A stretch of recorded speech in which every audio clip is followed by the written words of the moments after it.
محترم ناظرین السلام علیکم ورحمۃ اللہ وبرکاتہ۔ ٹاک ڈفرینٹ پروگرام میں خوش آمدید۔ یہ پروگرام کافی عرصے بعد ہم ریکارڈ کر رہے ہیں اور آپ کو پتہ ہی ہے کہ اس پروگرام میں ہم اہم شخصیات کو بلاتے ہیں جو کسی نہ کسی شعبۂ زندگی میں کوئی خاص مقام رکھتے ہیں اور ان کا کوئی خاص خدمات ہوتی ہیں اس حوالے سے۔ اس میں ہم بہت اوپن گفتگو کرتے ہیں مختلف موضوعات کے اوپر بھی، اور اسپیشلی جو شعبہ ان صاحب کا ہے اس کے حوالے سے ہمارے بھی کچھ پروگرام پہلے آن ایئر ہوتے رہے ہیں۔ آج ہمارے مہمان جو ہیں وہ امیر جماعت اسلامی جناب سراج الحق صاحب ہیں۔ میں ان کا شکر گزار ہوں کہ انہوں نے ہمیں وقت دیا اور ہمارے پاس تشریف لائے۔ السلام علیکم ورحمۃ اللہ وبرکاتہ۔ وعلیکم السلام۔ آپ کا بہت شکریہ جناب، آپ نے ہمیں وقت دیا ہے۔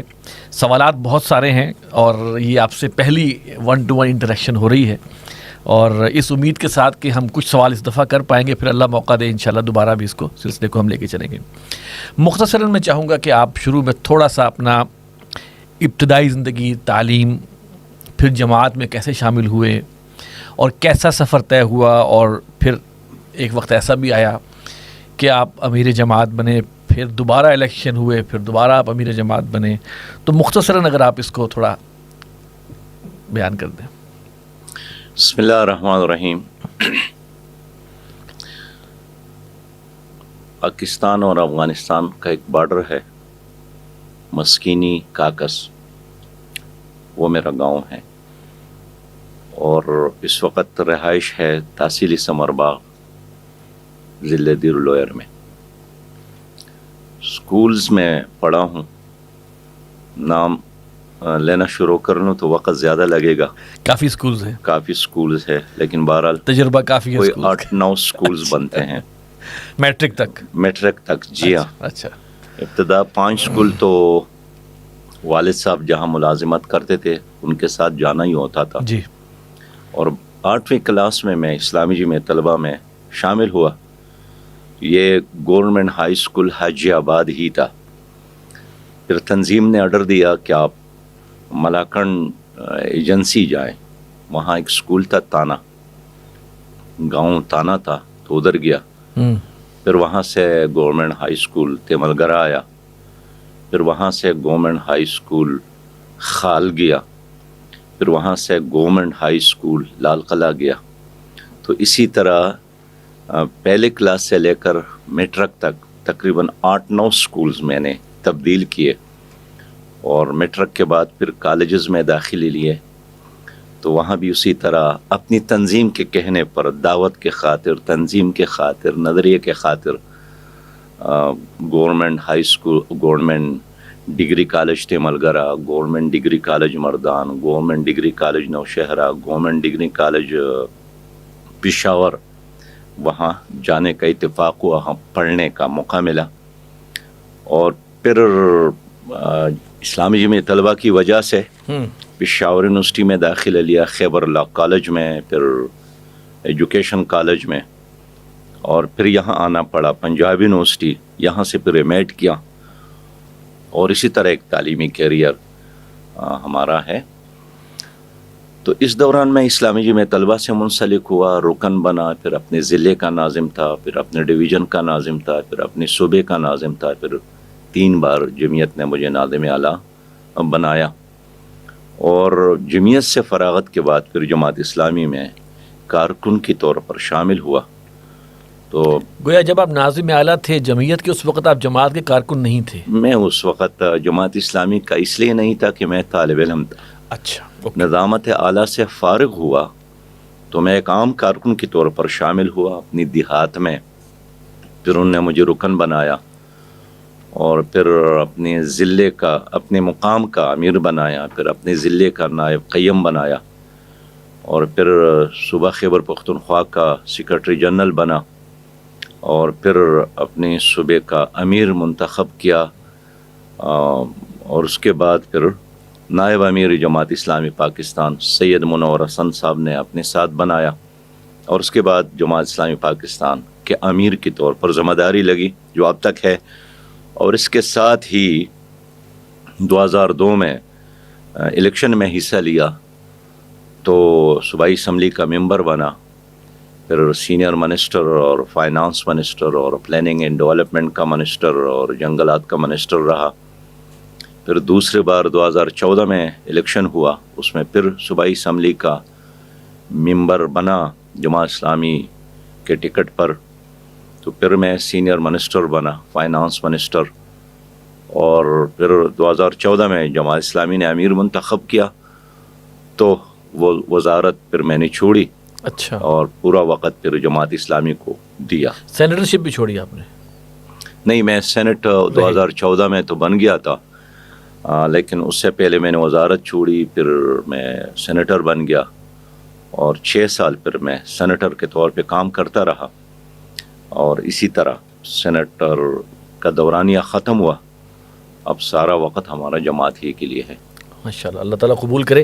اچھا، اس کے اندر دو ایک سوالات پیدا ہوتے ہیں۔ ایک تو یہ تھا کہ آپ مختصراً بتائیں کہ کس چیز نے آپ کو آمادہ کیا اتنی 8ویں کلاس سے لے کر اور اب تک، وہ کیا چیز تھی جس نے آپ کو موٹیویٹ کیا، ایک بچے کو موٹیویٹ کیا؟ صحیح بات یہ ہے، 2 چیزوں نے، ایک ہمارے اسکول میں اسلامی جمعیت طلبہ کا جو ناظم تھا ان کے کردار نے، اچھا، اور دوسری بات یہ ہے کہ ان کے دعوت کو جب ہم نے قبول کیا تو انہوں نے ہمیں اپنا نہیں بنایا، بلکہ جماعت اسلامی کا وہ انقلابی پیغام ہمیں پہنچایا، اور مولانا مودودی کا لٹریچر۔ 8ویں جماعت کے بچے کو کیا انقلابی پیغام سمجھایا ہوگا؟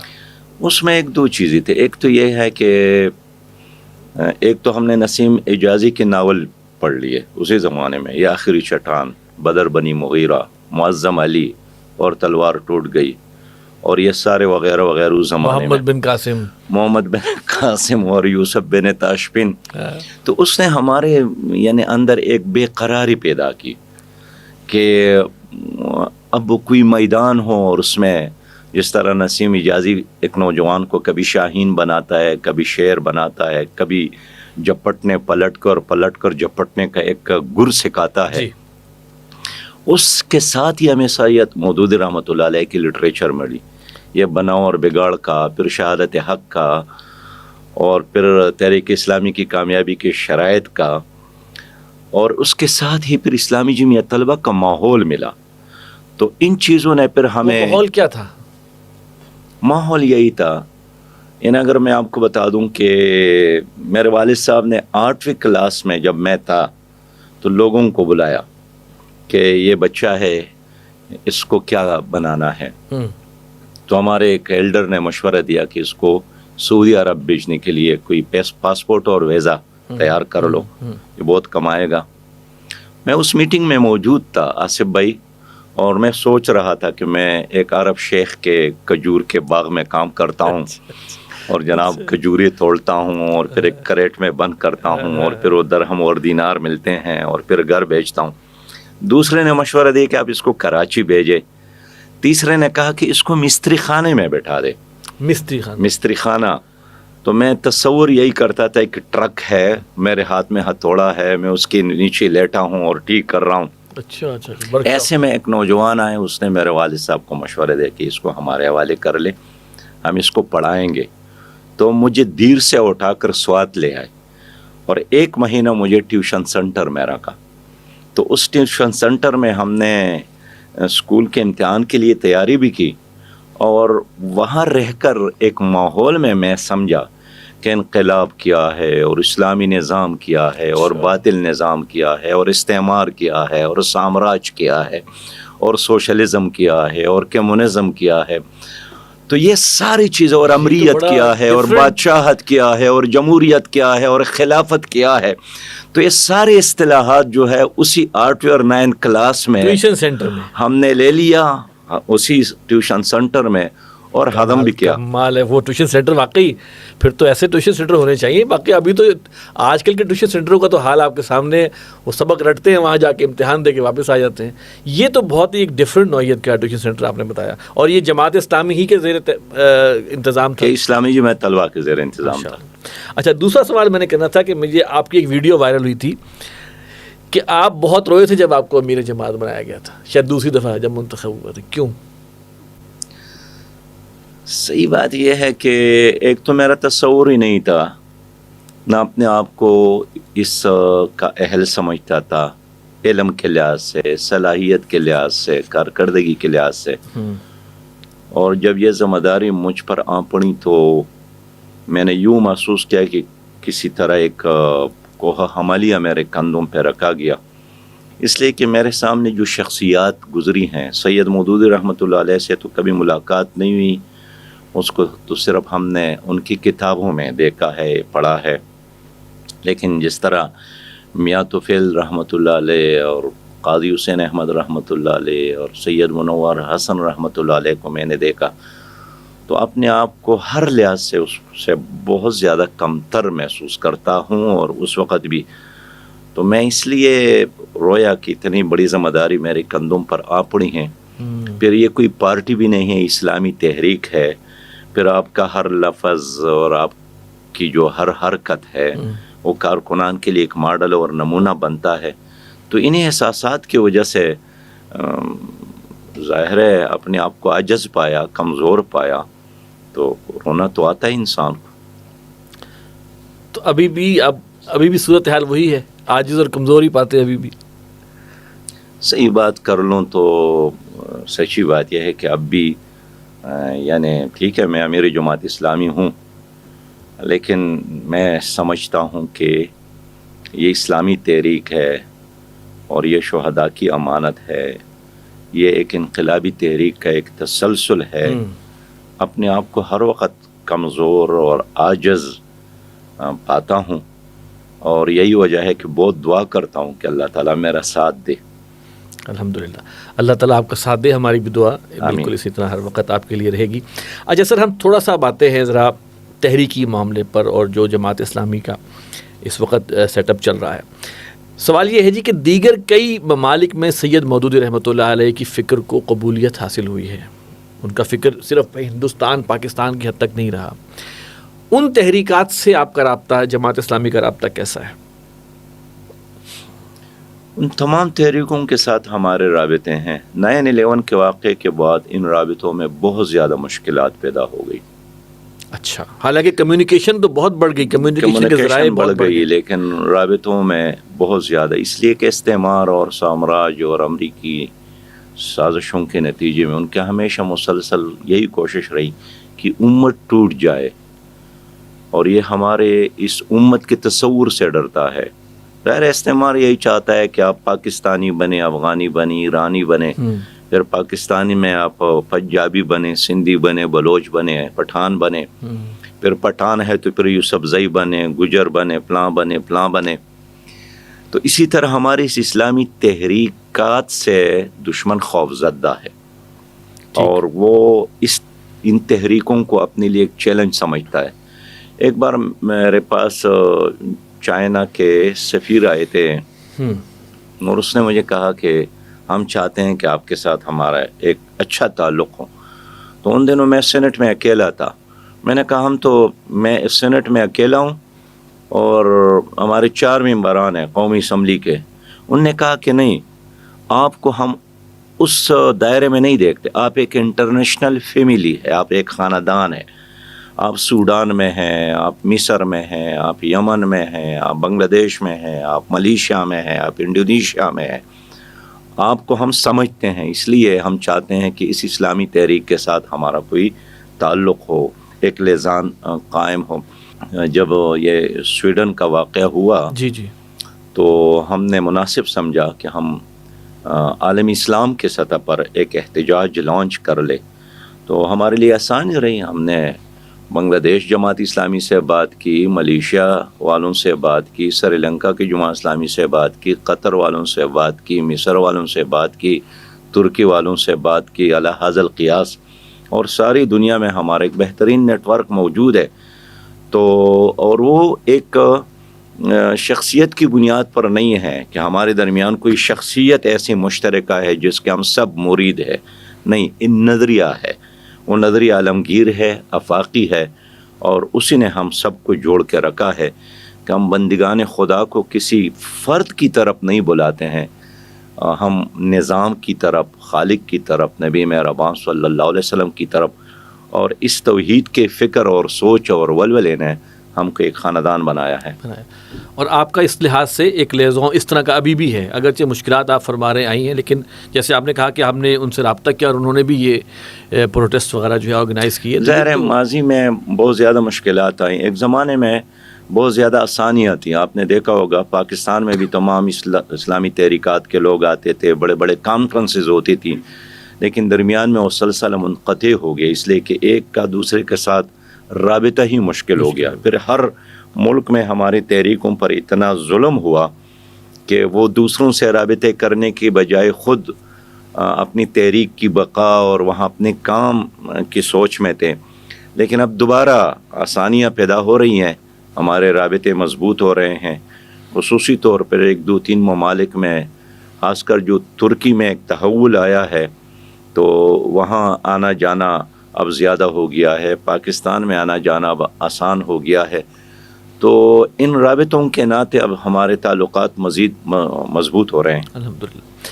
تقسیم ہند سے پہلے مولانا مودودی رحمہ اللہ کا موقف تھا کسی حکومت کی تبدیلی کی جد و جہد کا آغاز فرد اور معاشرہ میں فکری تبدیلی لانے سے ہوتا ہے اور کردار سازی سے ہوتا ہے، لیکن پاکستان بنتے ہی ہم دیکھتے ہیں کہ وہ اصول شاید پیچھے چلا گیا اور انتخابات کو جو ہے وہ سامنے لایا گیا. گویا فرد جو ہے وہ انفرادی حیثیت میں وہ اس پر وہ کام کم ہوا.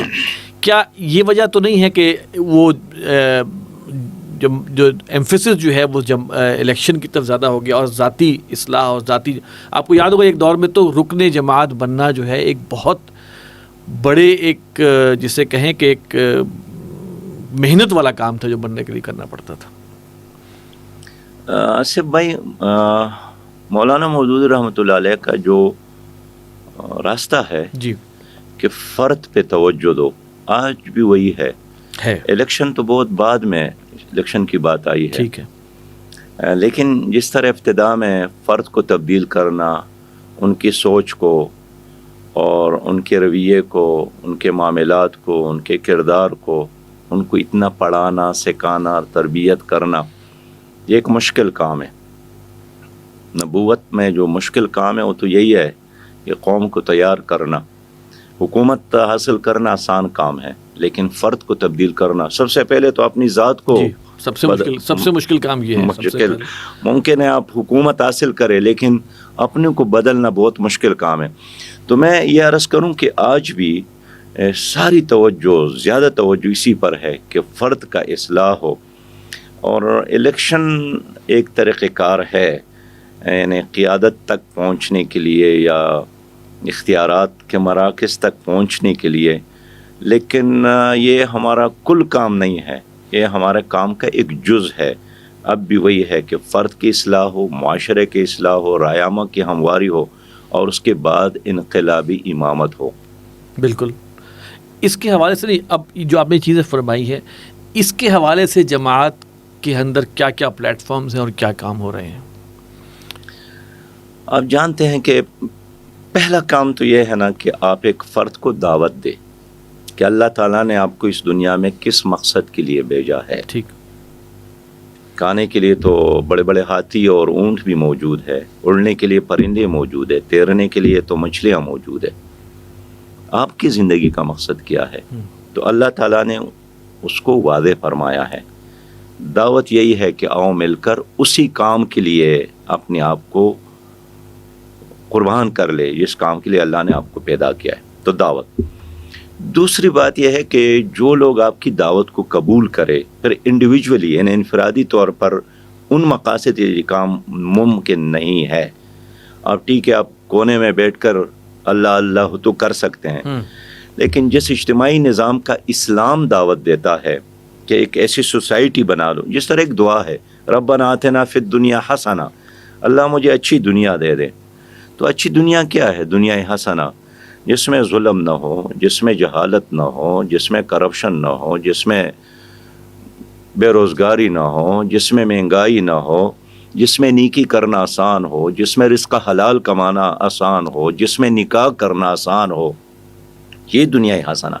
اب ایک ایسی دنیا کی تعمیر آپ اکیلے نہیں کر سکتے ہیں، اس کے لیے ایک اجتماعی جدوجہد کی ضرورت ہے۔ تو پھر ان لوگوں کو جو ہماری دعوت کو قبول کرتے ہیں کہ اللہ کا بندہ بنو اور پھر بندگی کا نظام نافذ کرو اپنی ذات پر اور پوری دنیا پر، اس کے لیے پھر جڑ جاؤ ان لوگوں کے ساتھ جو آلریڈی یہ کام کرتے ہیں۔ دوسرا کام یہ ہے۔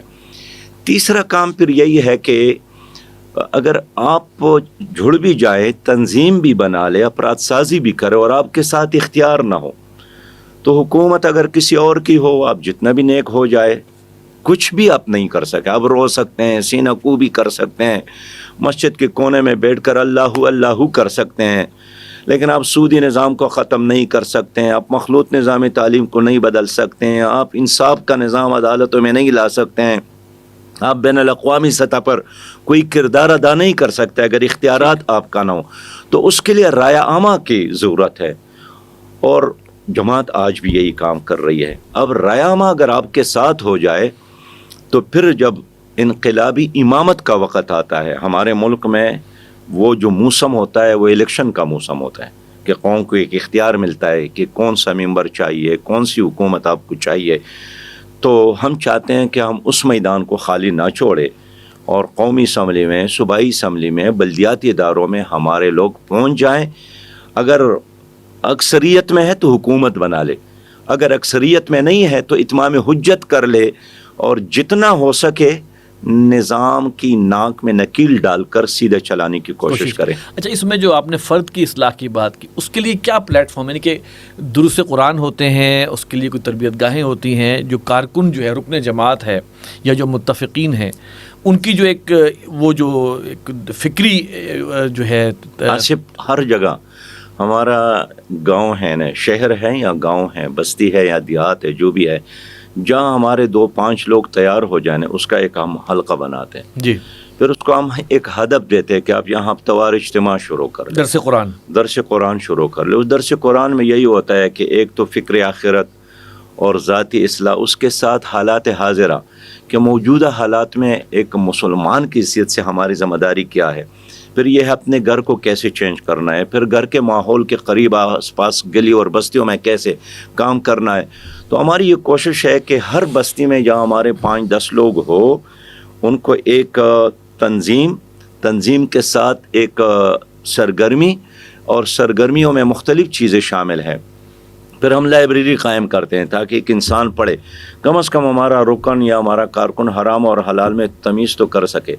پھر ہم خدمت کرتے ہیں لوگوں کی، کم ہو یا زیادہ ہو، تاکہ ہم مظلوموں کے کام آئیں۔ اس کے ساتھ ہم چاہتے ہیں کہ زندگی کے مختلف جو شعبے ہیں، تعلیمی ادارے ہیں، مزدوروں کا شعبہ ہے، ڈاکٹروں کا شعبہ ہے، انجینئرز کا شعبہ ہے، کسانوں کا شعبہ ہے، دہقانوں کا شعبہ ہے، علماء کا شعبہ ہے، ہر شعبے میں جا کر ان کی بھی اپنی اپنی تنظیمات قائم کرتے ہیں تاکہ یہ ہر شعبے میں اپنے ماحول کے مطابق اسلامی نظام کے لیے جدوجہد میں شریک ہو۔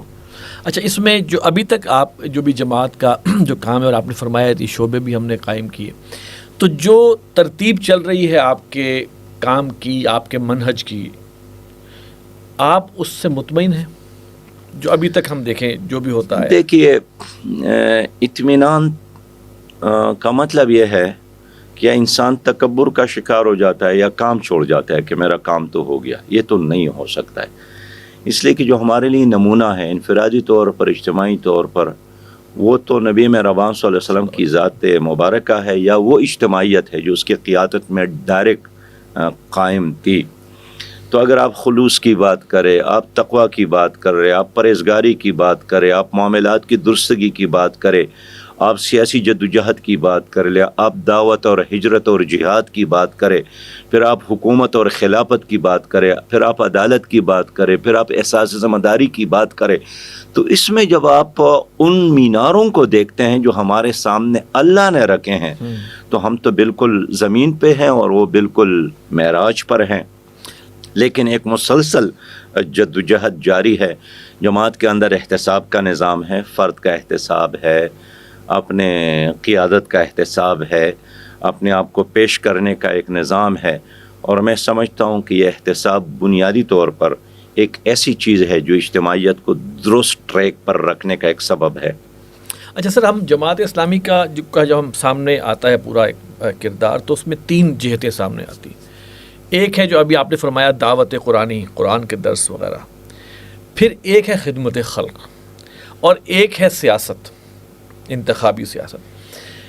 اگر میں دیکھوں تو مجھے یہ جو مؤخر و ذکر 2 ہیں، اس میں تو بہت کام جماعت کا نظر آتا ہے. خدمت خلق کے حوالے سے بھی، الخدمت فاؤنڈیشن کے حوالے سے آپ کا ٹریمینڈس کام ہے، اللہ تعالیٰ جزائے خیر دے آپ کو بھی اور آپ اس آرگنائزیشن کو بھی، بہت بڑا کام کری. اور سیاست پورا تگ و دو اس طرح نظر آتی ہے. لیکن جو بنیادی جو دروس قرآن اور قرآن کے پیغام کو پھیلانا، لوگوں کی میں دعوت کا کام، تربیت کا کام، ان کی تزکیہ کا کام، اس حوالے سے کوئی مؤثر پلیٹ فارمز نظر نہیں آتے. یہ بالکل آپ کا احساس ہے نا، یہ نیچرل ہے. اس کی وجہ یہی ہے کہ ہماری جو سیاسی سرگرمیاں ہیں ان کی خبر تو آپ کو پہنچ جاتی ہیں، یا الیکٹرانک میڈیا پر، یا فرنٹ میڈیا پر، یا سوشل میڈیا پر. ہماری جو خدمت کی سرگرمیاں ان کے بھی وہ بھی پہنچ جاتی. لیکن جو ہمارے انفرادی اصلاح کے کام ہے وہ ایسے نہیں ہے کہ ان کی کوئی خبر لگتی ہے. کیوں؟ ظاہر بات ہے، میں نے ایک آدمی کو کتاب دیا تو اس کی تو خبر نہیں لگتی ہے. میں نے ایک آدمی کو شب بیداری میں بلایا، اسٹڈی سرکل میں بٹھایا، لیکن اگر آپ نے اسپیسیفک چیز کا بار بار ذکر کیا، مثلا دروس قرآن ہے، تو اس سال یعنی اس سال کے پلاننگ میں ہمارے یہی تھا کہ ہم 25 لاکھ لوگوں کو اپنے فہم قرآن کلاسز میں شامل کریں گے. گزشتہ سال یہ تعداد کوئی 13 لاکھ تک ہے. اس سال ہم نے 25 لاکھ لگا ہے. پھر صوبوں کی بنیاد پر تقسیم کیا ہے. بہرحال پھر ہر صوبے کا اپنا ایک ماحول ہے. خیبر پختونخوا کے لوگ کا اپنا ایک ماحول ہے، لہٰذا سب سے زیادہ اچھے کلاسز ہمارے وہاں ہوتی ہے. پنجاب میں بھی، اندرونی سندھ میں بھی، کراچی میں بھی، ہمارے بلوچستان میں بھی. پھر یہ ہے کہ ہم نے مدرسین کا ایک بڑی تعداد میں لوگوں کو تیار کیا ہے. پہلے کم لوگ درس دیتے تھے، یعنی اچھے درس دیتے تھے لیکن بہت ہی کم تھے. پورے ملک میں 2 3 5 10 لوگ ایسے ہوتے تھے جو دروس زبردست دیتے تھے، لوگ اس کو سننے کے لیے آتے تھے. جی. اب ہم نے وہ تعداد بڑی تعداد میں یعنی اس میں اضافہ ہوا ہے. اور آج بھی ہماری دعوت کا جو بنیادی سورس ہے وہ دعوت القرآن ہے، فہم قرآن کلاسز ہے، دروس قرآن کلاسز ہے. لیکن سر میں وہی کہہ رہا تھا کہ دیکھیے پلیٹ فارم سوشل میڈیا کا یا ایڈورٹائزنگ پلیٹ فارم تینوں جہات کے لیے اویلیبل تھا. ایسا نہیں تھا کہ ان 2 جہتوں کے لیے اویلیبل اس پہ نہ ہو. اس جہت کے اوپر اس طرح کی ایمفیسس، کیونکہ اس سے بھی میں ایک باہر بیٹھنے والا بندہ ہوں، ایک اور جماعت سے تعلق ہے، میں یہ دیکھتا ہوں کہ شاید فوکس اور ایمفیسس جو تھا وہ ان 2 چیزوں پر رہا، تبھی وہ چیزیں ابھر کے سامنے بھی آئیں. اس چیز کے اوپر جو تھا پہلا جو کام تھا اس پر شاید فوکس بھی نہیں، کیونکہ اس کی کوئی مارکیٹنگ نہیں ہوئی. اس کو جیسے آپ نے فرمایا کہ ایک بندے کو آپ کتاب دیتے نہیں آتا، بٹ ایک بندے کو آپ خیرات دیتے وہ بھی نہیں آتا. لیکن جب اس کو انسٹیٹیوشنلائز کرتے ہیں آپ ایک ادارے کی حیثیت میں، تو وہ ایک دنیا کے سامنے آتا ہے. تو یہ چیز سے ایک امپیکٹ ایسا پڑ رہا تھا کہ شاید جو بنیادی کام تھا فرد کی اصلاح، وہ شاید کمپرومائز ہوا اس حوالے سے. نہیں، اس پہ بالکل ہی کمپرومائز نہیں ہوا، اس لیے کہ ہمارے منصورہ میں لوگ آتے ہیں 4 صوبوں سے، ایون کشمیر اور گلگت بلتستان سے. 5 دنوں کی تربیت گاہیں ہوتی ہیں، 4 دنوں کی تربیت گاہیں ہوتی ہیں، اور ہزاروں کی تعداد میں لوگ آتے ہیں. اور یہ ایک مستقل سلسلہ ہے. یعنی اگر آپ کو منصورہ آنے کا اتفاق ہوتا ہے، ہر وقت وہ آپ کو لوگوں سے برا نظر آتے ہیں. اب تو خواتین نے بھی آنا شروع کیا ہے. پھر مزدوروں کو مواقع دیتے ہیں، طلبہ کو مواقع دیتے ہیں، وکلاء کو مواقع دیتے ہیں، ہر شعبے کے لوگوں کو علیحدہ مواقع دیتے ہیں. تو میں سمجھتا ہوں کہ 24 کروڑ کی آبادی میں یہ کام بہت کم ہے، لیکن ایسا نہیں ہے کہ ہمیں اس کا احساس نہیں ہے یا پلاننگ نہیں کرتے ہیں. اور یہ جو آپ کے سوال کو اگر ہم کوئی اور لفظ دے دوں کہ سیاست پر بہت زور ہے اور تربیت اور دعوت اور تنظیم پر کام کم ہو رہا ہے، لیکن ہمارا یہ احساس ہے کہ ہم 4 سال یہی کام کرتے ہیں، دعوت کا کام، تنظیم کا کام، تربیت کا کام، ایشوز پر کام. جبکہ الیکشن کے لیے میرا اپنا احساس ہے سب سے زیادہ وسائل ہمارے کم وسائل اس پر لگتے ہیں، کم وقت اس پر لگتا ہے، لیکن یہ کام ہے بہت اہم، اس لیے کہ سیاسی کامیابی کے بغیر یہ باقی کامیابیاں بھی مشکل ہے۔ اچھا، اس میں بھی اگر دیکھیں سر کہ اس وقت صورتحال یہ ہے کہ پہلے کچھ دور میں نا کچھ اور آرگنائزیشن بھی تھیں جن میں سے دینی جماعتیں بھی تھیں جن کے رفاہی کاموں کو سراہا گیا انٹرنیشنلی۔ آج قوم بحیثیت مجموعی میں سمجھتا ہوں اس کی بہت بڑی اکثریت آپ کے خدمت خلق کے کام کو مانتی ہے، اس پر اعتماد رکھتی ہے، اس میں کنٹریبیوٹ کرتی ہے، ٹھیک ہے، لیکن وہی قوم الیکشن کے وقت کہاں غائب ہو جاتی ہے؟ اس وقت ان کو کیوں یہ نظر نہیں آتا کہ یہی لوگ ایماندار ہیں، یہی لوگ اگر ہم نے اپنے پیسے ان کو دیے ہیں تو ہمارا ووٹ بھی ان کو جانا چاہیے؟ وہاں پہ وہ کیا معاملہ ہوتا ہے کہ اس وقت ایسا محسوس ہوتا ہے کہ وہ سارے کے سارے لوگ گویا انہوں نے صرف جماعت اسلامی کو یہی سمجھ لیا کہ جناب بس ان کے ذریعے سے خدمت خلق کا کام ہو، حالانکہ سب سے بڑی خدمت خلق تو یہ ہے کہ لوگوں کو جہنم سے بچایا جائے۔ آصف صاحب، دو باتیں ہیں۔ پہلی بات تو یہ ہے کہ جو ہماری خدمت ہے نا یہ انسانیت کی، یہ کبھی بھی ہم نے نتی نہیں کیا ہے کہ میں آپ کو یہ سروس دیتا ہوں، مشکل کے وقت آپ کے ساتھ کھڑا ہوں، لیکن آپ نے پھر ووٹ بھی مجھے دینا ہے۔ اس بنیاد پر کبھی ہم نے کام نہیں کیا ہے۔ ہمارے لوگوں نے تو مسلمانوں کی بھی خدمت کی ہے، غیر مسلموں کے، حتیٰ کہ کرونا وائرس کے دوران جب یہ جو بازاریں بند تھے، ہوٹلز بند، ہر چیز بند، آپ کو یاد ہوگا جنگلوں کے بندر بھی شہروں کی طرف آنے لگے، مری اور ان علاقوں میں ہمارے لوگوں نے جا کر ان کی بھی خدمت کی۔ تو مخلوق خدا کی خدمت کی جذبے سے ہم یہ کام کر رہے ہیں، بغیر کسی بدلے کی امید کے، بغیر کسی، یہ تھینک لیس کام ہے۔ اگر آپ نے یہ سوچا نا کہ میں نے اس بوکے کو کانا کے لایا تو اگلے مرحلے یہ میرے زندہ باد کا نعرہ لگائیں، یہ چلیں یہ ہم اس کو ہم ڈسکس نہیں کریں۔ اگر آپ یہ سمجھ گئے تو ٹھیک ہے، میں دوسرے نقطے پر جاتا ہوں۔ دوسری بات یہ ہے کہ جب لوگ تعریف کرتے ہیں اور پھر آپ کو پیسہ دیتا ہے اور آپ پر اعتماد کرتا ہے، پھر ووٹ کیوں نہیں دیتا ہے؟ اس کی بھی ایک وجہ ہے جی، اس لیے کہ لوگوں کی نگاہ میں جو نوٹ ہے یہ بہت قیمتی چیز ہے، اس لیے کہ پسینہ بہا کر کماتا ہے نا جی، اور ووٹ قیمتی نہیں ہے، اور تو اس لیے سمجھتا ہے کہ نوٹ میں وہاں دے دوں جہاں دیانتدار ہو، جہاں ایسا آدمی ہو جو اس میں کرپشن نہ کرے اور مستحق لوگ ان تک پہنچائے۔ تو اس لیے دوسرے پارٹیوں کے لوگ ہوتے ہیں آ کر تعارف بھی کرتے ہیں کہ میرا تعلق مسلم لیگ کے ساتھ ہے، پیپل پارٹی کے ساتھ ہے، پی ٹی آئی کے ساتھ ہے، لیکن یہ میں 70 مکانات بنانا چاہتا ہوں، میں 80 مکانات بنانا چاہتا ہوں، یہ پیسہ لے لے اور آپ یہ مکانات بنا کر دے دیں۔ اس لیے کہ ہم جب ان سے پوچھتے ہیں کہ آپ کی تو اپنی پارٹی ہے، انہوں نے کہا اپنی پارٹی ہے لیکن اس پر میں یہ اعتماد نہیں کر سکتا ہوں، اللہ یہ بہت قیمتی ہے، میرا پیسہ ہے، میں نے محنت کر کے کمایا ہے۔ جہاں تک ووٹ کی بات ہے، ووٹ امانت اس نہیں ہے۔ شعور کو اجاگر کرنے کی ضرورت ہے کہ نوٹ قیمتی چیز ہے، ووٹ قیمتی چیز نہیں ہے، اور سمجھتے ہیں کہ چور کو دیا، ڈاکو کو دیا، مافیاز کے نمائندے کو دیا۔ جس وقت یہ شعور عام ہوا کہ اللہ کا حکم ہے کہ یہ امانت ہے، یہ اہل کے حوالے کر لیں، یہ گواہی ہے حق کے ساتھ دینے، یہ شہادت ہے حق کے ساتھ دینے، پھر لوگ ووٹ بھی دیں گے۔ اور یہی وجہ ہے کہ الحمدللہ اس میں اضافہ ہوا ہے۔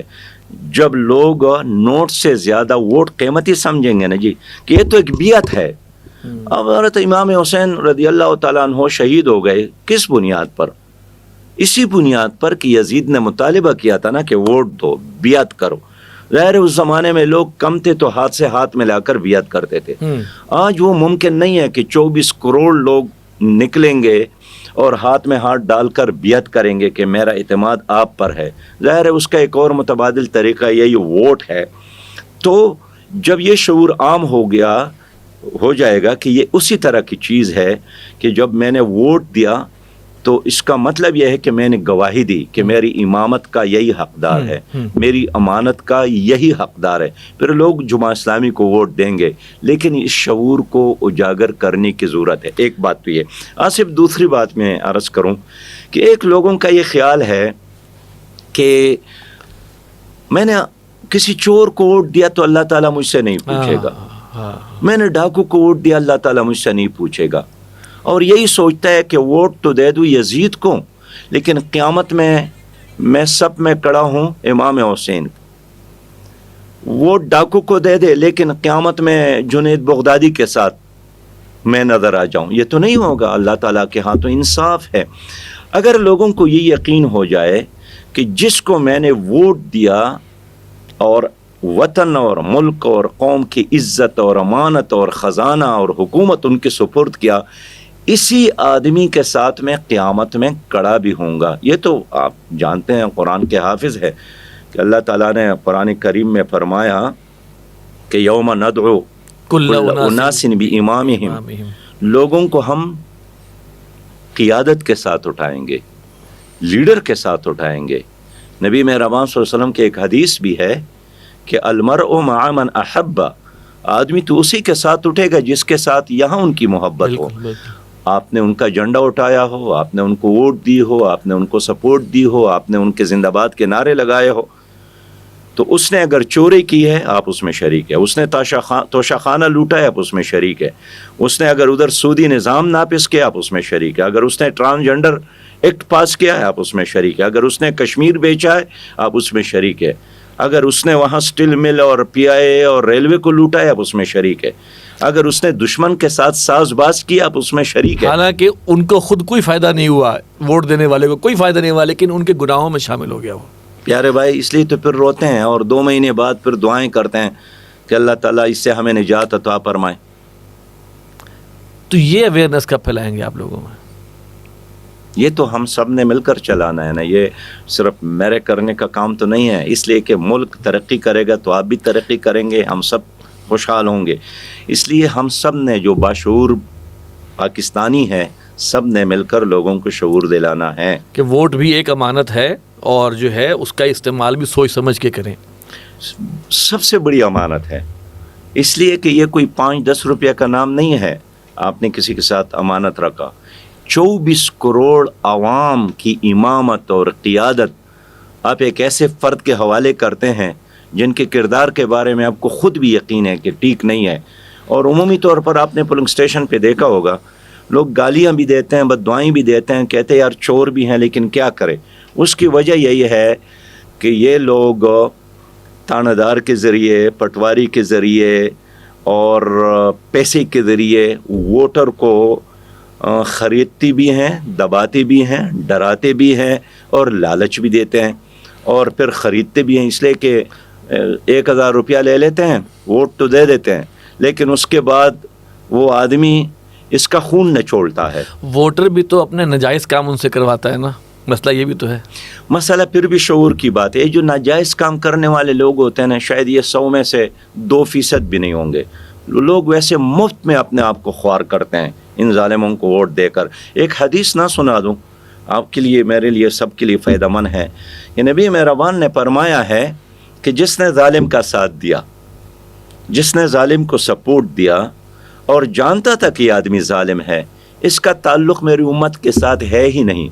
من مشى مع ظالم ليقويه وهو يعلم انه ظالم فقد خرج من الاسلام، جو ظالم کو سپورٹ کرتا ہے، عزت دیتا ہے، اس کا جھنڈا گھر پر لگاتا ہے، اس کی حوصلہ افزائی کرتا ہے اور جانتا ہے کہ یہ آدمی ظالم ہے، چور ہے، ڈاکو ہے، آزمایا ہوا ہے، پھر بھی ساتھ دیتا ہے، بار بار ساتھ دیتا ہے، پھر نبی مہربان صلی اللہ علیہ وسلم نے فرمایا پھر ان کا میری امت کے ساتھ کوئی تعلق نہیں ہے۔ اب ظالم کون ہے؟ ظالم کے بارے میں بھی اگر میں بات کروں تو شاید زیادتی کروں۔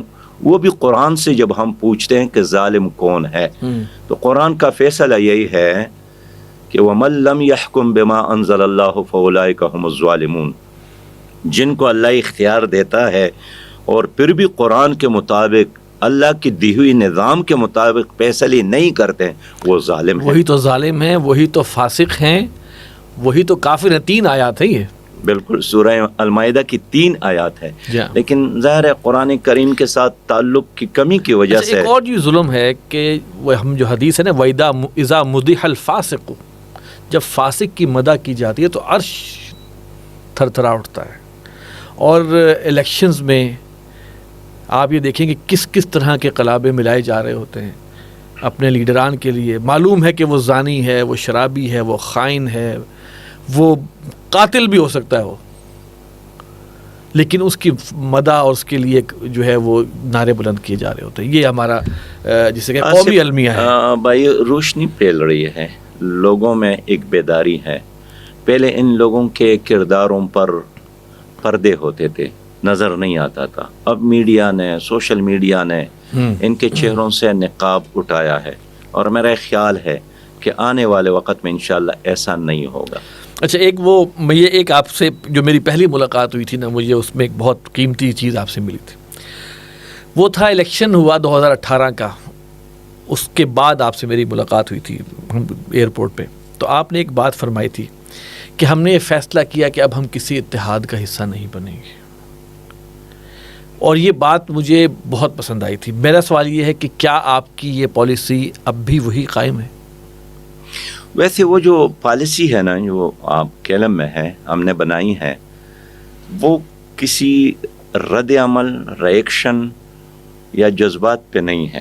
تجربے کی بنیاد پر تو ہو سکتی ہے. تجربے کی بنیاد پر ہے کہ جب وہ 5-10 پارٹیوں کے لیڈروں کے پاؤں ایک رسی سے بندھے ہوئے ہوں، تو اس میں آپ جتنا بھی چاہے اڑنا چاہے، چلنا چاہے، آپ نے ان کے ساتھ مل کر جانا ہے. پھر ان کے جو کردار ہوتے ہیں ان کی ذمہ دار بھی آپ ہوتے ہیں. ہم نے ماضی میں IGI کا تجربہ کیا، MMA کا قومی کیا، اتحاد کا تجربہ ہوا، MMA کا ہوا، وغیرہ وغیرہ.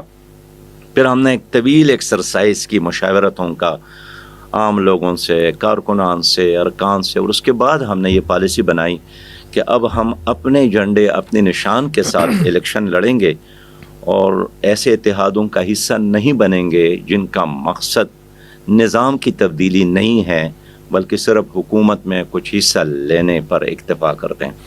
آپ مجھے بتائیں ایسی کون سی پارٹی ہے جس کا مقصد نظام کی تبدیلی ہو؟ سیاسی پارٹیز میں کون سی؟ یعنی ہم اگر فلسفے پر نہ جائیں اور عملی طور پر مشاہدے جو آج کا، بے شک آپ فلسفے پہ بھی جائیں، کوئی مسئلہ اس وقت تو میں عرض کروں کہ تقریباً جماعت اسلامی کے علاوہ، جو ہم پارلیمنٹ میں بھی ہے، لیکن ہمارے علاوہ تمام سیاسی جماعت اس وقت حکومت میں ہے. 13 جماعتوں کا اتحاد ہے. اس سے پہلے PTI کی حکومت تھی، اور اب بھی صدر PTI کا ہے، وزیر اعظم PDM کا ہے، وزیر خارجہ پیپلز پارٹی کا ہے. پھر PDM کی جو امامت ہے اور قیادت ہے وہ بھی ایک عالم اور مولانا فضل الرحمان صاحب کے ہاتھ میں ہے. تو اگر ان لوگوں کا مقصد نظام کی تبدیلی ہے تو اللہ تعالیٰ نے ان کو موقع دیا، لیکن آپ نے دیکھا نہ کرپشن ختم ہوئی، نہ سودی نظام بدلا، نہ اریانی اور پہاشی میں کوئی کمی آئی، نہ تانا اور تحصیلوں اور پٹوار خانے کا کوئی اصلاح، نہ تعلیمی نظام میں کوئی تبدیلی، نہ کشمیر کی آزادی، نہ امت کے مسائل. یہ ان کا ایجنڈا ہے ہی نہیں. ایک ہی ایجنڈا ہے کہ کس طرح حکومت میں زیادہ سے زیادہ کیک میں حصہ ہمیں ملے. اس لیے ہم نے آصف بھائی 10 اپریل کو، اگر آپ کو یاد ہو، یہ PTI کی حکومت کے خلاف عدم اعتماد کے نتیجے میں حکومت ختم ہوئی. جی. میرے پاس آصف علی زرداری صاحب بھی آئے تھے، میرے پاس شہباز شریف صاحب بھی آئے تھے. دونوں کا ایک ہی ڈیمانڈ تھا کہ ہمارا ساتھ دے اور PDM کا ساتھ دے، حکومت میں شامل ہو. اور ظاہر ہے جس طرح باقی لوگوں کو حصے دیے گئے تو مجھے بھی کہا کہ آپ بھی تجربہ کار ہے اور اچھا امیج ہے، تو ہم چاہتے ہیں کہ آپ کی صلاحیتوں سے بھی ہم استفادہ کر لیں. لیکن اس وقت بھی ہمارا یہی خیال تھا، اور اب تو بالکل پکا ہو گیا ہے، کہ ان کا مقصد صرف حکومت کی تبدیلی تھی، نظام کی تبدیلی نہیں تھی. اور اب تقریباً 13, 14, 15 مہینے تو ہو گئے، کوئی ایک چیز تبدیل نہیں ہو سکی. اس لیے ہم ایک متبادل کی طور پر، ایک آپشن کے طور پر عوام کے سامنے موجود ہے. اور آپ کا وہ سٹینس ابھی بھی ہے کہ ہم کسی ایسے اتحاد کا حصہ نہیں بنیں گے؟ یہ تو ہماری مرکزی شورا کے ایک پالیسی ہے بنی ہے کہ ہم کسی ایسے اتحاد کا حصہ نہیں بنیں گے جس کا مقصد صرف حکومت حاصل کرنا ہو، یا چند وزارتیں یا چند سیٹوں پہ کامیابی ہو. ہم تو نظام کی تبدیلی چاہتے ہیں. اچھا، اس میں ایک اور جو چیز تھی سر، جیسے ابھی آپ نے ایک حدیث بیان کی، من مشى مع ظالم لیقویہ وهو یعلم انہ ظالم فقد خرج من الاسلام. سیٹ ایڈجسٹمنٹ میں میں دیکھا گیا ہے کہ انہی پارٹیوں کے ساتھ سیٹ ایڈجسٹمنٹ کرنی پڑتی ہے جن کو کہ آپ لوگ اپنے پلیٹ فارمز پہ خائن یا ملک کو کھا جانے والے، لوٹ لینے والے وغیرہ وغیرہ قرار بھی دیتے ہیں، لیکن at the end of the day جو ہے وہ سیٹ ایڈجسٹمنٹ کی بات آتی ہے، تو وہاں پر جا کر تو پھر ایڈجسٹمنٹ ہوئی تو اس کا مطلب سمجھوتا ہوا تو اس کا مطلب ہے تعاون ہوا تو پھر یہ حدیث کا لاگو ہوگا کہ نہیں ہوگا معاملہ؟ میں باقی ایک نہیں، میرے دل میں سوال پیدا ہوتا ہے. ٹھیک ہے، آپ کو حق ہے، آپ سوال کریں، اور میں چاہتا ہوں کہ آپ عوام کی ترجمانی کریں، جو بھی آپ کے دل میں ہوں آپ بالکل کھل کر سوال کریں. میں آپ کا شکریہ ادا کرتا ہوں. پہلی بات تو یہ ہے کہ اب تک اس پالیسی کے بننے کے بعد ہم نے کسی پارٹی کے ساتھ کوئی سیٹ ایڈجسٹمنٹ نہیں کی ہے. یہ مفروضہ ہے. گویا 2018 کے بعد سے آپ نے نہیں کی؟ بالکل کسی کے ساتھ نہیں کی، کسی پارٹی کے ساتھ. اور یہ جو سیٹ ایڈجسٹمنٹ کا ایک تصور ہے وہ اس حد تک ہے، اگر کسی جگہ پہ ایک اچھا آدمی ہے، باکردار آدمی ہے، 62-63 پر پورا اترتا ہے، کوئی عالم دین ہے، کوئی اچھا ڈاکٹر ہے، کوئی دیانتدار تاجر ہے، کوئی ایسا وکیل ہے کہ ہم سمجھتے ہیں کہ اس آدمی کا ایوان میں ہونا ملک کے لیے فائدہ مند ہے، تو اس لیے کہ بہت سارے آزاد لوگ بھی حصہ لیتے ہیں نا. سارے لوگ تو پارٹیوں سے وابستہ نہیں ہوتے، بات ہی نہیں کر رہے، لیکن پارٹیوں کے ساتھ اب تک ہم نے کوئی ایڈجسٹمنٹ نہیں کیا ہے. بلدیاتی میں شاید کچھ مثالیں آئی ہیں سامنے، بلدیاتی انتخابات میں کچھ میرے علم میں آئی تھی، کچھ ایسی مثالیں ہوں گی، شاید آپ کی نیشنل اسمبلی لیول پہ نہ ہوں. دیکھیے، ایک تو بلدیات میں کوئی الیکشن جو ہے نا بلدیات کا، اس کا کوئی نیشنل پالیسی نہیں ہوتی ہے، گلی اور کوچی کی بات ہے. بہرحال پھر بھی ایک ہوتا ہے نا کہ جب آپ نے جو باتیں بتائی نا، لیکن اگر میں آپ کے جذبات کی ترجمانی کروں، آپ شاید نہیں پوچھتے ہیں تو پوچھنا چاہیے کہ کراچی میں کیا فرض کرے ابھی ہاں، تو کراچی میں ابھی الیکشن ہوا، پی ٹی آئی نے اپنی طرف سے بغیر کسی شرط کے اعلان کیا کہ ہمارے جو 43 ممبران ہیں، 43 پیپل پارٹی کے مقابلے میں ہم جماعت اسلامی کو ووٹ دیتے ہیں. ٹھیک ہے نا؟ یہ نہ ہم سے کوئی عہدہ مانگا، نہ ہم پر کوئی شرط، اپنی ایک پریس کانفرنس کر کے اس کے ذریعے ہمیں پتہ چلا. اور جب ان کے مرکزی چیئرمین سے پوچھا گیا تو انہوں نے کہا کہ یہ تو لوکل چپٹر کا فیصلہ ہے. تو اگر ایک آدمی آپ کے بارے میں از خود فیصلہ کرے کہ ایک طرف پیپلز پارٹی ہے اور دوسری طرف جماعت اسلامی ہے، اور میں نے ضرور کسی نہ کسی کو ووٹ دینا ہے، تو میں جماعت اسلامی کو ووٹ دیتا ہوں. تو یہاں تو سیٹ ایڈجسٹمنٹ نہیں تو ہوئی، یہاں عقل کا تقاضا تو نہیں ہے نا کہ آپ یہ کہہ دیں کہ نہیں جی مجھے آپ کے ووٹ کی ضرورت نہیں ہے. ہمیں تو ووٹ کی ضرورت ہے، اس لیے کہ جنرل الیکشن میں، یعنی عام الیکشن میں، بلدیات میں ہم نے تو ہر آدمی، حجام نے ووٹ دیا ہے، خان نے ووٹ دیا ہے، مولوی صاحب نے ووٹ دیا ہے، وکیل نے دیا ہے، ڈاکٹر نے دیا ہے، اور ہم یہ نہیں دیکھتے ہیں کہ جو ووٹ دے رہے ہیں. میں کراچی ایئرپورٹ آ رہا تھا تو ایک آدمی مجھ سے ملا، انہوں نے کہا کہ میں مسلم لیگ کا سابق کینڈیڈیٹ ہوں قومی اسمبلی کا، لیکن میں نے اپنا ووٹ جماعت اسلامی کو دیا ہے، اس لیے کہ میرا یقین ہے کہ جماعت اسلامی اس شہر کو اب بچا سکتی ہے. اور ماضی میں اس نے کہا کہ نعمت اللہ خان صاحب کی کردار ہے، عبدالستار افغانی کی کردار ہے، اس کی بنیاد پر میں سمجھتا ہوں کہ اس شہر کو فساد سے بچانے کا ایک ہی راستہ ہے کہ جماعت اسلامی ہی آ جائے. اچھا سر، یہ جو آپ نے ذکر فرمایا، تو کراچی کے میئر کے جو الیکشن ہوئے اس میں سمجھتا ہوں کہ جماعت اسلامی پر دن دہاڑے ڈاکہ ڈالا گیا. اس کے بعد بھی آپ سمجھتے ہیں کہ ہمارا جو سیاسی نظام ہے وہ کسی ایسی جماعت کو آنے دے گا جو نظام کو بدلے گی اور جو اسلامی تحریک ہو؟ دیکھیے، آپ کی بات یہ تو صحیح ہے کہ ڈاکہ ڈالا گیا اور ظلم ہوا، اور پیپلز پارٹی نے اپنی اقلیت کے ہوتے ہوئے میئر کا نوٹیفیکیشن جاری کروایا الیکشن کمیشن سے. لیکن اس سے پیپل پارٹی تو ایکسپوز ہو گئی نا جی، کہ شہر نے ووٹ نہیں دیا اور پھر بھی مسلط ہو گئی اپنے صوبائی حکومت استعمال کر کے.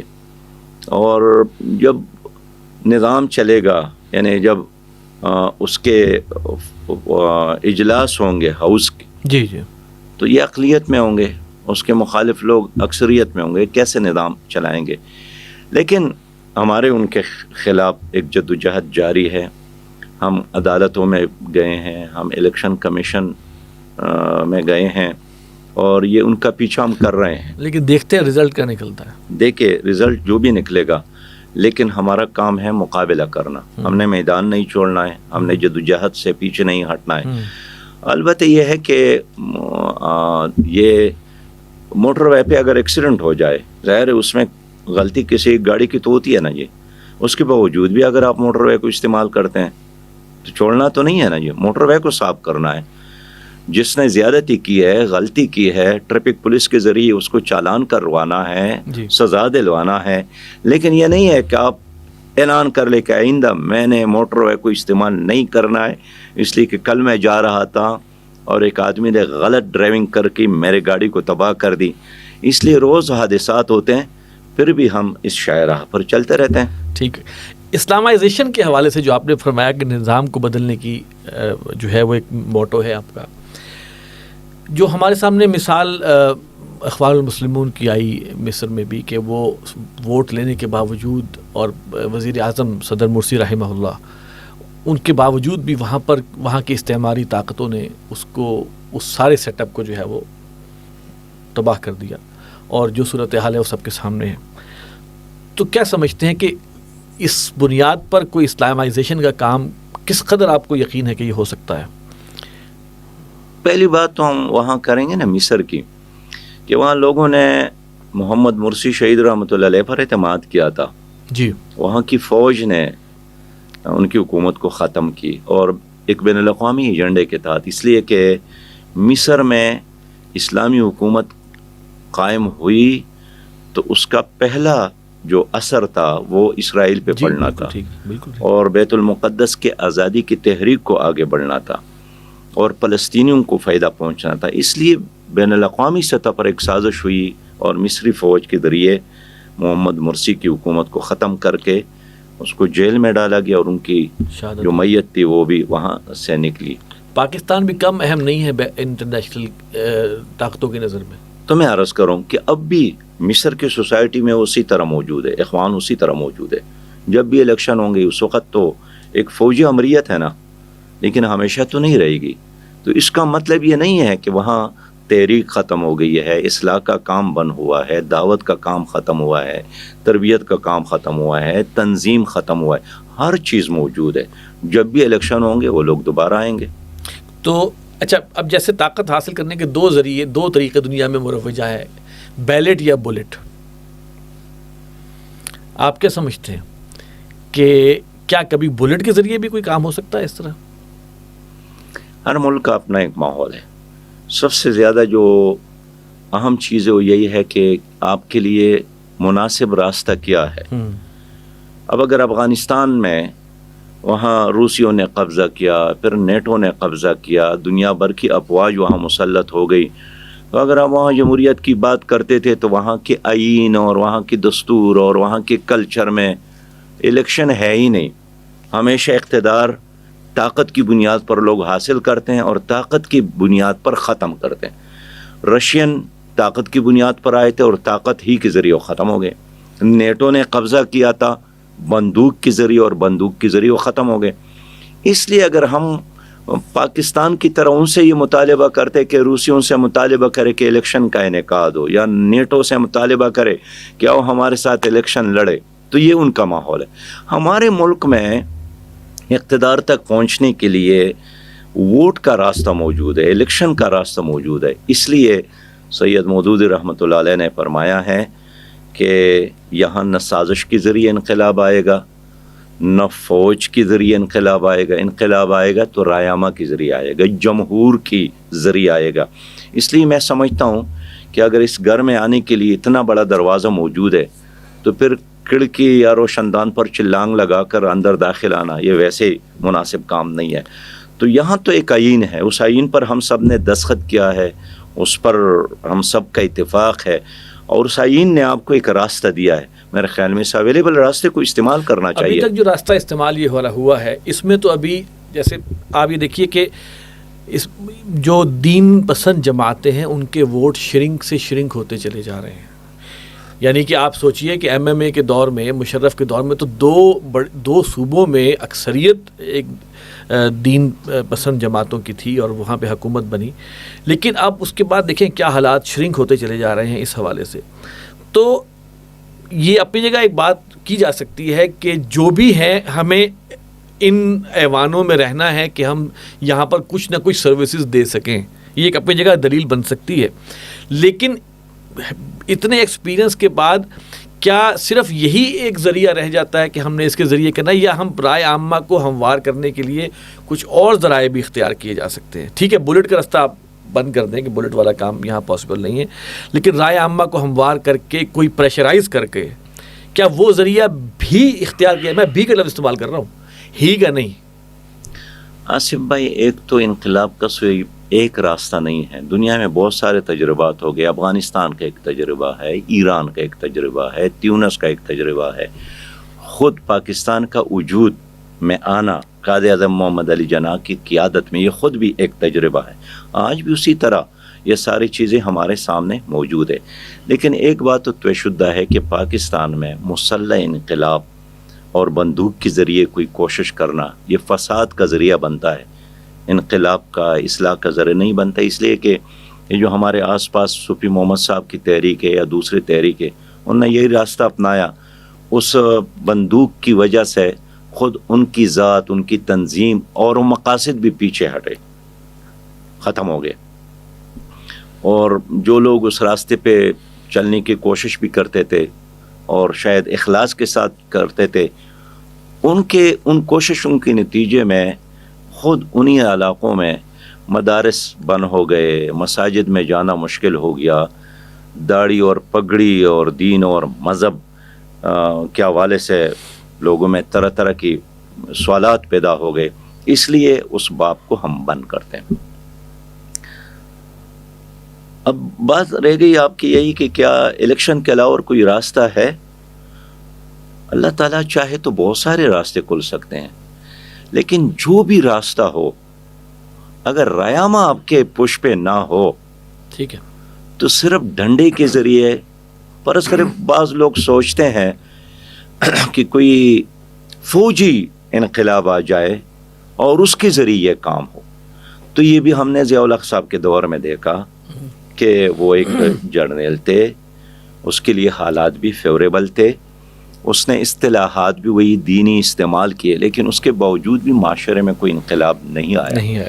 اس لیے کہ اس کے پش پہ رایامہ نہیں تھی، اس کے پش پر منظم تنظیم یا کوئی جماعت نہیں تھی، اس کے پش پر ایک منظم تربیت یافتہ لوگ نہیں تھے. لہٰذا انہوں نے پرانے مسلم لیگوں کو اکٹھا کر کے یا پیپل پارٹی کے لوگوں کو اکٹھا کر کے یا ایم کیو ایم کو اکٹھا کر کے وہی معجون مرکب بنا کر اس بنیاد پر انہیں ایک عمارت کھڑی کی جو ان کی اپنے اقتدار کے لیے کوئی 10 سال 11 سال تو کام کر سکے، معاشرے میں کوئی مثبت انقلاب کا ذریعہ نہیں بن سکتا. اچھا، رائے عامہ کی آپ نے بڑی اہم بات کی.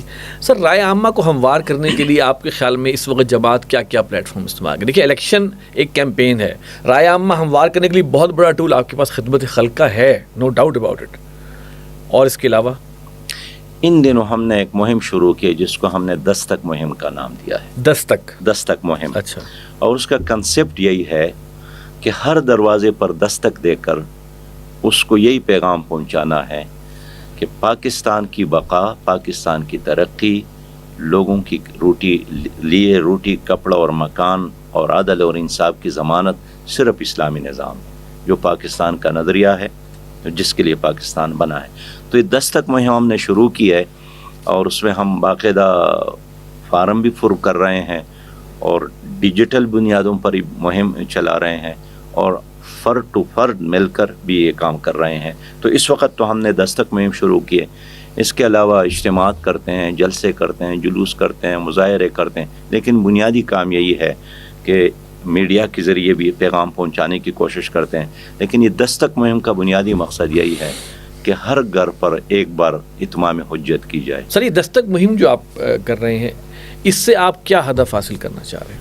اس سے بنیادی ہدف یہی ہے کہ ایک تو پر کو احساس دلاتے ہیں کہ ایک مسلمان کی حیثیت سے آپ کی ذمہ داری کیا ہے، نمبر ایک.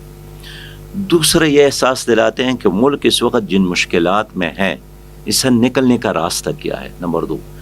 تیسری یہ بات ہے کہ ان حالات میں آپ کا ووٹ اس کی بڑی اہمیت ہے. توپ سے اور ٹینک سے زیادہ آپ کا ووٹ یہ آپ کی تقدیر ہے، یہ آپ کا مستقبل ہے. لہٰذا آپ اپنے ووٹ کے ذریعے اس نظام کو چینج کر لیں، نظام کو چینج کر کے آپ اپنے آئندہ نسلوں کے لیے ایک اسلامی، خوشحال، عدل اور انصاف کو مبنی پاکستان بنا سکتے ہیں. تو ہم اس میں ووٹ بھی مانگتے ہیں، ہم اس میں لوگوں سے سپورٹ بھی مانگتے ہیں.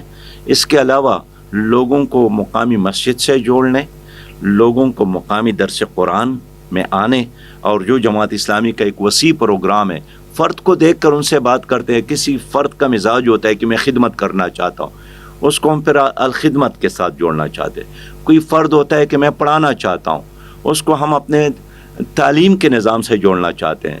کوئی فرد ہے ڈاکٹر ہے، اس کو ہم اپنے ہاسپٹلس کے نظام سے جوڑیں گے. ورنہ اگر کوئی بھی نہیں ہے تو یہی چاہتے ہیں کہ آپ اپنی ذات میں ایک انقلاب برپا کر لے. تو اگر آپ ٹھیک ہو جائے تو بھی معاشرے میں کم از کم ایک آدمی تو ٹھیک ہو گیا. ٹھیک ہو گیا.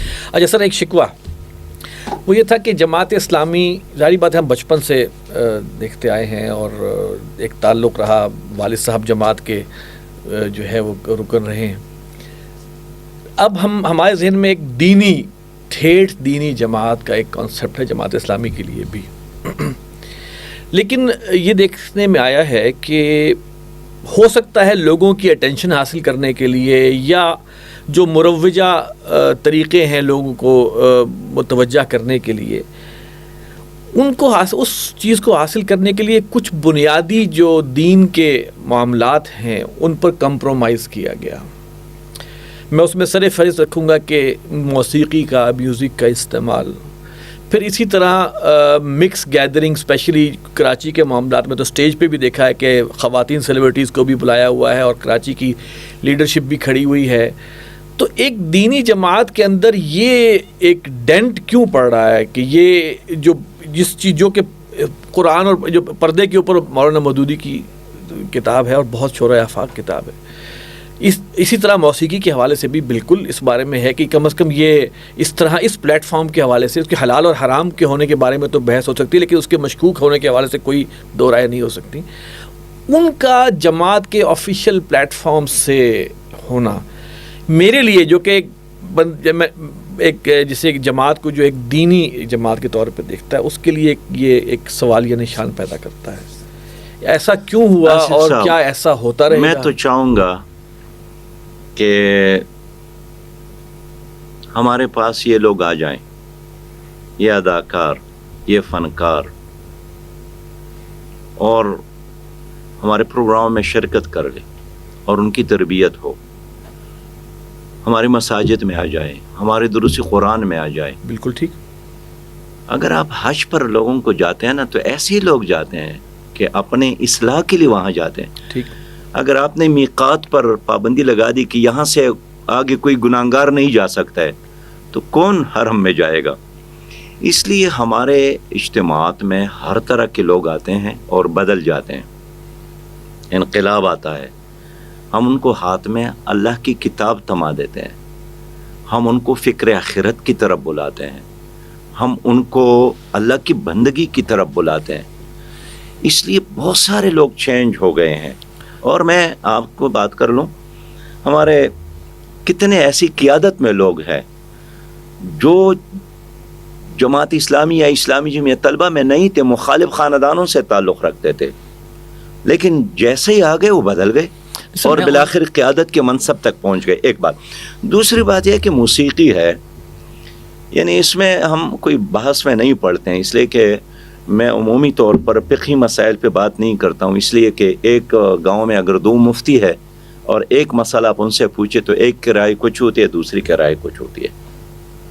ہمارے لیے آسانی ہے کہ ہم اس میں ایزی ہے کہ آپ نے کسی بھی طریقے سے نماز پڑھی، کسی کے پیچھے آپ نے نماز پڑھی، وہ شافعی ہو، حنبلی ہو، حنفی ہو، ہر مسجد میں جائیں, نماز پڑھیں. ان فقہی اختلاف بذات خود ایک علمی بات ہے, تقسیم کا ذریعہ نہیں بننا چاہیے, لڑنے کا ذریعہ نہیں بننا چاہیے, ایک علمی بات ہے. موسیقی کے بارے میں ہمارے کلیئر ہے, اگر میں صاحب آپ سے بات کر لوں کہ جماعت اسلامی کے مرکز سے ایک سرکولر گیا ہے کہ ہمارے پروگرام میں موسیقی نہیں ہونی چاہیے. اب گیا ہے, پہلے سے بھی ہے, دوبارہ بھی گیا ہے. جس طرح آپ نے سوال کی, قائم جماعت کی طرف سے عموماً سرکولر جاری ہوتا ہے اور اس میں کلیئر ہدایت کی کہ ہمارے پروگراموں میں کسی قسم کی موسیقی نہیں ہونی چاہیے. دب کے بارے میں علماء کرام کے درمیان وہ باعث ہے کہ اس زمانے میں کون سا دب, اس زمانے میں کون سا دب, کتنا جائز کتنا ناجائز, لیکن بہرحال ایک اصولی موقف تو یہی ہے کہ موسیقی نہ ہو. اچھا, اس میں دیکھیے آپ نے بڑے خوبصورت انداز سے بات کو کسی اور طرف آپ نے موڑ دیا. وہ یہ تھا کہ جب اداکاراؤں کو آپ سٹیج پر بلائیں گے تو آپ ان کو ایک پبلک فگر اور قابل تقلید فگر کے طور پہ پیش کر رہے ہیں کہ وہ آپ کے ساتھ سٹیج پر کھڑی ہیں. ایک دینی جماعت کو کیا یہ زیب دیتا ہے کہ ان اداکاراؤں کو بلا کر سٹیج پر کھڑا کرے؟ دیکھیں وہ آئیں, خواتین کے حلقے میں آئیں, قرآن سیکھیں, قرآن پڑھیں, قرآن کی عالمہ بن جائیں, مدرسہ بن جائیں, فہو المطلوب. لیکن اس طرح ان کو شو پیس بنا کے کھڑا کرنا سٹیج کے اوپر. پیارے بھائی, اگر یہ خواتین آپ کے ملک میں رہتے ہیں تو آپ چاہیں گے کہ یہ جہنم کا ایندھن بنے؟ بس بالکل نہیں. سٹیج پر لا کے کھڑا میرے پاس آتے ہیں منصورہ, میں درخواست کرتا ہوں کہ میرے بہن آپ دوپٹہ استعمال کرنا چاہیں گے؟ اگر سر پر دوپٹہ رکھے بہت اچھی بات ہے. آتے ہیں, انٹرویو لیتے ہیں, میں آخر میں ان کو کوئی پردہ کتاب دیتا ہوں, قرآن کریم کا ترجمہ دیتا ہوں, اور ان کو ایک احساس ہوتا ہے کہ جو دیندار لوگ ہوتے ہیں یہ آپ سے نفرت نہیں کرتے ہیں, کرنی بھی نہیں چاہیے, یہ آپ کے خیر خواہ ہیں. بالکل ٹھیک ہے کہ آپ اچھی بیٹی بن جائیں, آپ بہترین بیوی بن جائیں, آپ ماں بن جائیں, آپ گھر کا ملکہ ہو اور اس فریم ورک میں رہے جو اللہ نے, اور یہ بتانے کی کوشش کرتے ہیں کہ دیکھیے اللہ سے زیادہ کوئی عورت پر مہربان نہیں. میں صرف یہ عرض کروں گا کہ یہ سرکولر بھی جاری کر دینا آپ کہ ایسا سیٹ اپ نہیں ہونا چاہیے. خواتین کے اپنے پروگراموں میں وہ آئے ہیں. اگر کہیں ہوا بھی ہے آپ یقین کر لیں جماعت اسلامی نے 100 بار اس کو چیک کیا ہوگا, لیکن میں یہ آپ کو پھر بھی کہوں گا کہ ہمارے ان لوگوں کو جن کو آپ اداکار فنکار کہتے ہیں نا جی, ان کو دعوت پہنچانے کی ضرورت ہے. دعوت پہنچانا ایک الگ چیز ہے, ان کو سٹیج پہ کھڑا کرنا, پروگراموں میں بلانے کی ضرورت ہے. اگر کہیں ایسا ہوا بھی ہے جماعت اسلامی نے اس کو چیک کیا ہے, بات کی ہے, احساس دلایا ہے, لیکن جو ہمارے بارے میں تصور ہے کہ ایسے لوگ ہیں کہ ان کے پاس نہ میں جا سکتا ہوں, نہ بات کر سکتا ہوں, نہ پوچھ سکتا ہوں, نہ اپنا مسائل ان کے ساتھ, یہ بھی دکھے لوگ ہوتے ہیں, ان کے بھی بے شمار درد تکلیف ہوتی ہیں. اگر آپ نے اس کو ایڈریس نہیں کیا, آپ ان کو مجبور کریں گے کہ وہ کسی اور کے پاس جائیں گے, وہ ان کو سیدھا راستہ نہیں بتائیں گے. اس لیے جتنے بھی دینی لوگ ہیں میں تو سب کو یہی توجہ دیتا ہوں کہ وہ بازاروں میں لوگوں سے ملے. میں نے سید قطب شہید کے بارے میں 8ویں کلاس میں پڑھا تھا کہ وہ تو سنیما ہال کے دروازے پہ کھڑے ہو کر لوگوں کو دعوت دیتے تھے. ہم یہ کام نہیں کر رہے ہیں. میرے خیال میں یہاں جانا چاہیے, اس میں بہت اچھے لوگ ہمیں مل سکتے ہیں کہ اگر سینما ہال کے باہر ظاہر ہے, اور اندر بھی جا کر آپ کو بولنے کا موقع ملا نا جی, آپ کو جا کر بولنا چاہیے کہ بھئی یہ آپ کیا کر رہے ہیں, کس طرف آپ جا رہے ہیں. چلیں ٹھیک ہے. اس لیے یہ آکاش کا میلہ ہے نا, جو اس کا نام آپ بھی جانتے ہیں, میں بھی جانتا ہوں. وہ میلوں میں کیا ہوتا تھا, جی جی جی, وہ میلوں میں کوئی نعت خوانی تو نہیں ہوتی تھی, لیکن حضور صلی اللہ علیہ وسلم وہاں بھی جا کر دعوت دیتے تھے. ہمیں بھی جانا چاہیے اور دعوت دینا چاہیے. میں اس میں بالکل آپ کے ساتھ ہوں, لیکن میرا پوائنٹ آپ سمجھ چکے ہیں. جو میں کہنا چاہ رہا تھا کہ وہ یہ تھوڑا اسٹیج پر بلا کر اس طرح کرنے سے ذرا ایک میسیج اور جاتا ہے. اچھا, اب تھوڑا سا ہم آتے ہیں ڈاکٹر اسرار احمد رحمۃ اللہ علیہ کے حوالے سے ہم کچھ بات کرتے ہیں کہ آپ نے ڈاکٹر اسرار احمد رحمۃ اللہ علیہ کو کیسا پایا یا ان کو سنا تو ان کی جو خدمت قرآنی کے جو بھی اللہ تعالیٰ نے ان کو توفیق دی وہ، اور پھر جو اقامت دین کا معاملہ ڈاکٹر صاحب نے جو اس فکر کو بھی اٹھایا، اس حوالے سے آپ نے کیا استفادہ کیا اور آپ کی کیا رائے ہے اس حوالے سے؟ دیکھیں، اختصار کے ساتھ ایک تو ڈاکٹر اسرار احمد رحمۃ اللہ علیہ کی جو خدمات ہیں خراج تحسین پیش کرتے ہیں، اور انہوں نے خاص کر جو تقاریر کی ہے، میں سمجھتا ہوں کہ آج کی نئی نسل کے لیے وہ بہت زیادہ مفید ہے. ہر موضوع پر اس نے بات کی ہے، اور میں منتظمین کا شکریہ ادا کرتا ہوں کہ انہوں نے ان تقاریر کو محفوظ بھی رکھا ہے، تحریر کی صورت میں بھی موجود ہے، تقریر کی صورت میں بھی موجود ہے، سوشل میڈیا پہ بھی موجود ہے، اور اس پر مزید کام کرنے کی ضرورت ہے.